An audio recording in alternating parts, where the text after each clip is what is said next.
Only 19% approve of the way the Democrats in Congress are handling their job, while 72% disapprove. So how do they fix it? Apparently by acting more like President Trump. Check out this headline from the Washington Post.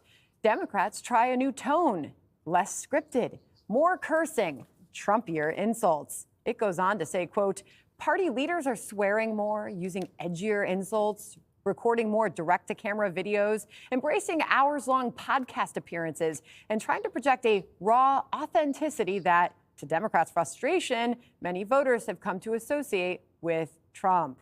However, raw authenticity isn't a term usually associated with the Democrats' social media strategy. Some lawmakers taking criticism for posting some interesting stuff. Watch here.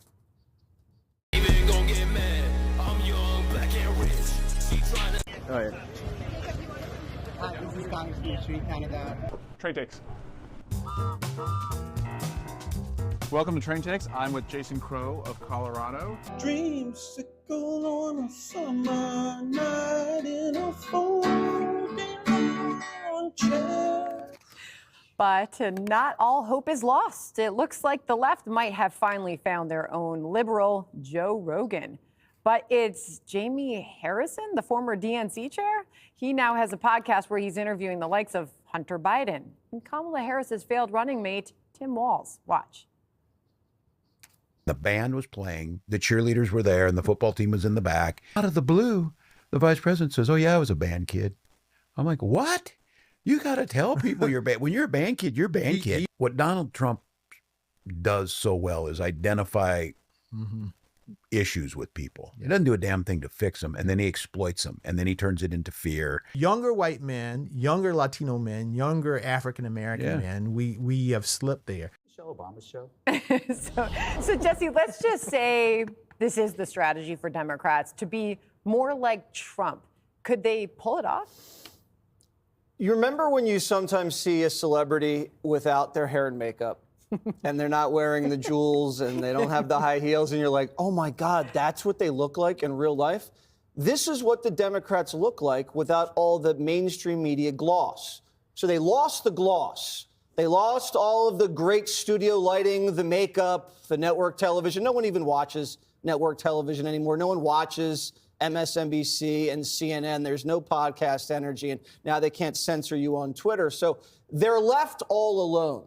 And so they're doing direct to consumer. And people are looking at these people for the first time, and they don't like them. They don't like their personalities. They don't know how they look. You can't do a podcast with two dudes sitting next to each other on the same couch. I mean, this is production 101.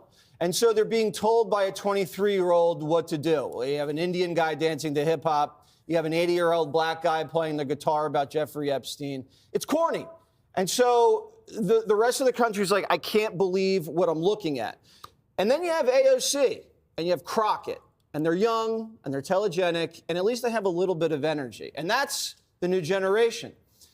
And the reason they like this new guy, Zoolander, Zoran the Destroyer, whatever his name is, Madman, Marxist, Mondami, it's because they say he's so authentic. Now, what do they mean when they say he's authentic?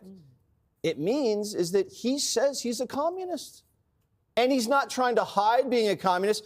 Every other Democrat walks around Capitol Hill hiding the fact that they're a communist. This guy comes out and says, yeah, I'm a communist. And they love that. I mean, it's dangerous. It's politically crazy. Some people call it brave. They think this guy is the coolest thing around because he actually admits he wants to abolish private property. So if they want to go with that, have at it. Jessica, to Jesse's point, some of these videos they're trying to put out, they're sort of cringe. Yeah.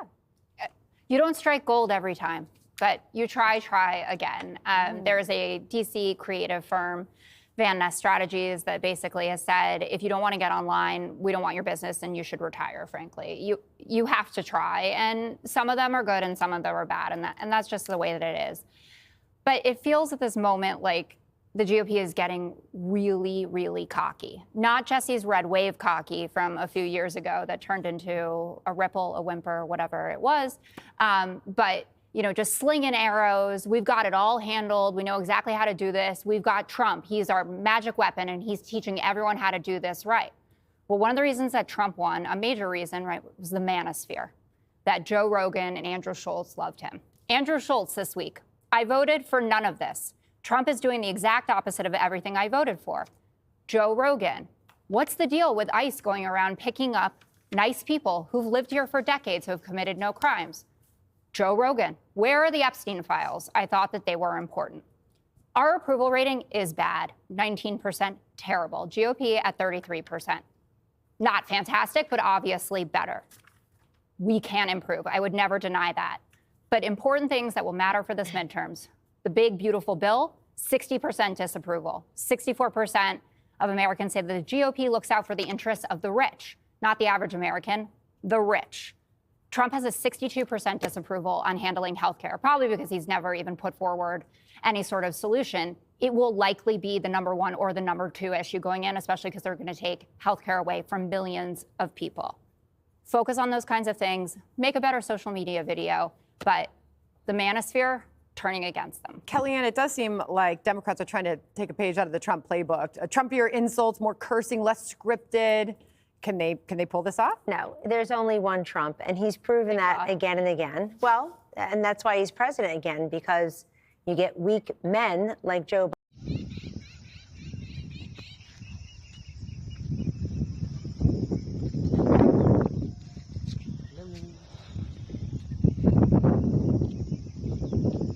Mausom देख रहे हैं